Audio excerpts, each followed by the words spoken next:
नमस्कार मित्रों, आज हम समांतर प्लेट संधारित्र की धारिता के लिए व्यंजक इस कंडीशन में निकालेंगे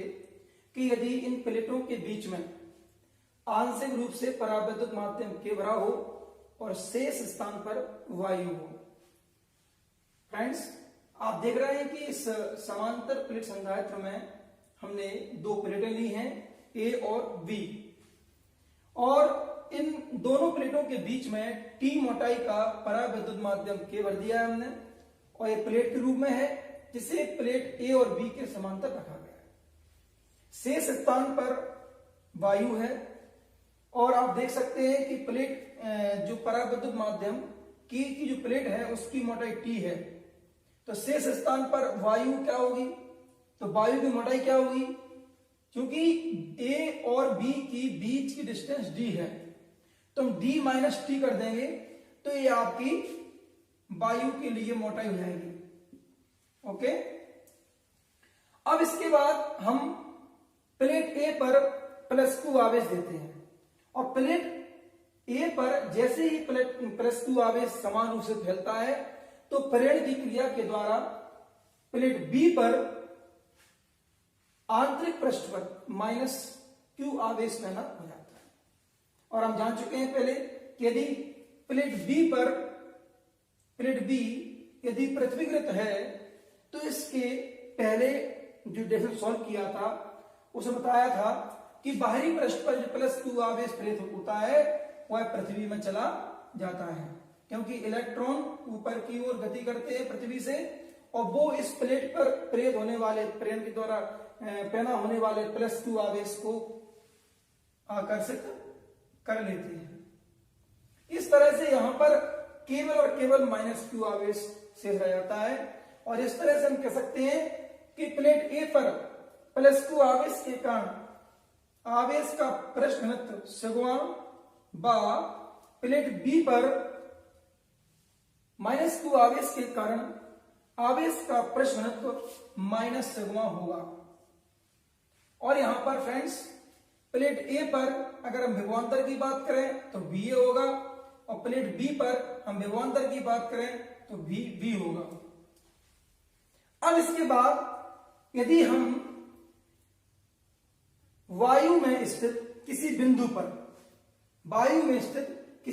पर यदि हम विद्युत क्षेत्र की बात करते हैं तो E1 equal sigma upon epsilon not होगा, क्योंकि विद्युत क्षेत्र E इक्वल होता है आवेश का पृष्ठ घनत्व बटे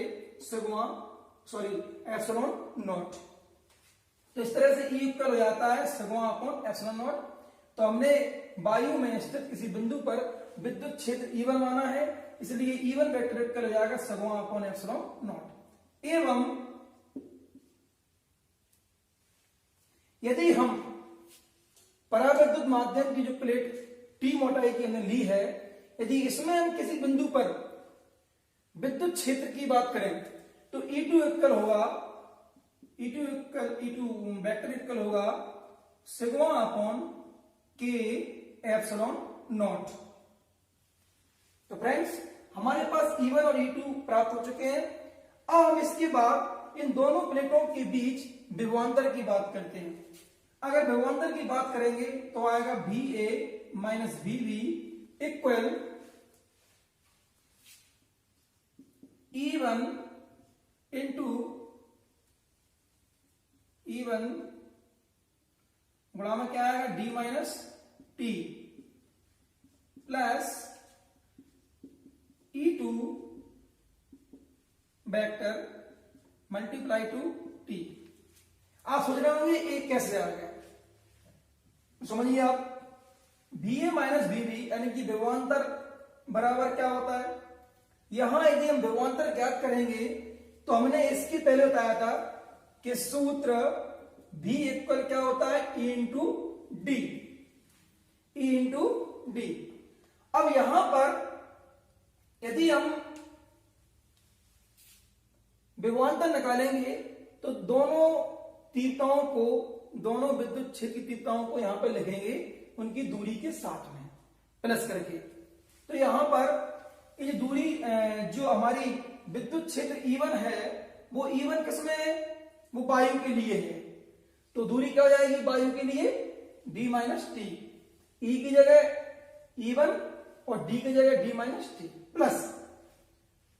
तीसरा नंबर सेकंड क्या होगी E2 वेक्टर, और E2 वेक्टर में हम गुणा करें किसकी दूरी का, यानी कि E1 की जगह E की जगह पे E2 वेक्टर और इंटू डी में डिस्टेंस, तो यहां डिस्टेंस क्या है, यहां E2 की डिस्टेंस क्या है T, क्योंकि पहले बता चुके हम कि E1 वायु के लिए विद्युत क्षेत्र की तीव्रता है किसी बिंदु पर, और पराविद्युत माध्यम के में किसी बिंदु पर विद्युत क्षेत्र क्या है हमारा E2 वेक्टर सिग्मा अपॉन के एप्सिलॉन नॉट। तो यहां पर हम E1 और E2 की वैल्यू पुट अप करेंगे। E1 की वैल्यू क्या होगी sigma upon epsilon not d minus T plus E2 vector की वैल्यू क्या है सिग्मा अपॉन की एप्सिलॉन नॉट इंटू टी। तो फ्रेंड्स हम इसको आगे सोल्व करेंगे तो क्या आएगा B A minus B V equal, आपको दिख रहा होगा पूरे में जो कॉमन आ रहा है वो क्या आ रहा है sigma upon epsilon not, sigma upon epsilon not, अंदर क्या बचेगा d माइनस टी प्लस क्या बचेगा t अपॉन के।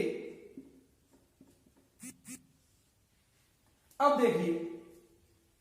यदि यहां पर इसको मांगे सॉल्व करेंगे तो क्या आ जाएगा, यहां पर यदि d minus T plus T upon के, यदि इसको हम खोलेंगे तो खोलने के बाद यहां पर क्या होगा sigma upon epsilon not d minus T plus T upon के, इसको आगे और सॉल्व करते हैं सिग्मा अपॉन एप्सिलॉन नॉट, यहां पर d देखिए आप d पूरे d जहां है वहां रहेगा, हम इतने में से माइनस टी कॉमन ले रहे हैं, अगर हम माइनस टी कॉमन ले लेंगे तो अंदर क्या बचेगा 1 माइनस, क्योंकि प्लस के साथ माइनस कॉमन ले रहे हैं तो माइनस आएगा 1 अपॉन के,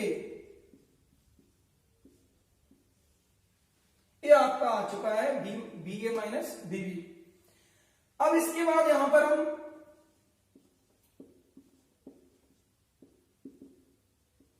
सिग्मा की वैल्यू रख देंगे। सिग्मा का मान क्या होता है, सिग्मा का मान होता है सिग्मा इक्वल क्यू अपॉन ए, पहले पढ़ चुके हम, तो यहां सिग्मा का वैल्यू रख देंगे क्यू अपॉन ए, यानी कि बटे में ए आएगा सब बड़ा हो जाएगा एप्सिलॉन से, एप्सिलॉन नॉट से ए एप्सिलॉन नॉट, और अंदर क्या बचेगा d minus T 1 minus 1 upon के। इस तरह से आप देख सकते हैं कि यहां पर हमें बी ए माइनस बी की वैल्यू प्राप्त हो चुकी है। अब हम इसके बाद आगे बढ़ेंगे धारिता के लिए, धारिता के व्यंजक के लिए, और धारिता के व्यंजक से हम जानते हैं कि C बराबर क्या होता है Q अपॉन, C बराबर क्या होता है Q अपॉन V। तो दोनों प्लेटों के बीच संधारित्र की धारिता C इक्वल होगी Q अपॉन V, यहां V विभवांतर होता है इसलिए यहां पर V का वैल्यू हो जाएगा VA माइनस VB, और इस समीकरण को मान लो 1 मान लेते हैं तो हम समीकरण 1 से यहां VA माइनस VB की वैल्यू पुट अप कर देंगे तो क्या आ जाएगा C इक्वल Q अपॉन क्या हो जाएगा Q बटे A एप्सिलॉन नॉट, इंटू में क्या आएगा d minus T into 1 minus 1 upon के। अगर हम इस को ऊपर ले जाते हैं तो ऊपर ले जाने पर क्या होगा C इक्वल, जब ऊपर जाएगा तो उल्टा हो जाएगा, यानी Q upon 1, Q upon 1 multiply two, ये ऊपर जाएगा तो क्या आएगा, A epsilon not upon Q, और बटे में क्या रहेगा, तो बटे में रहेगा, बटे में इसलिए तो D minus T 1 minus 1 upon K। Okay friends, अब यहां हम देख सकते हैं कि Q से Q कैंसिल हो जाएगा और A एप्सिलॉन नॉट गुणा हो जाएगा 1 में, तो A एप्सिलॉन नॉट गुणा 1 में होगा तो ऊपर आएगा A epsilon not upon D minus T, कोष्टक में क्या आएगा, 1 माइनस 1 अपॉन K। इस तरह से फ्रेंड्स आज हमने जिस व्यंजक के लिए लेक्चर देखा वो क्या आया, C इक्वल, यहां दोबारा लग देते इसको उठा के यहां पे, एप्सिलॉन नॉट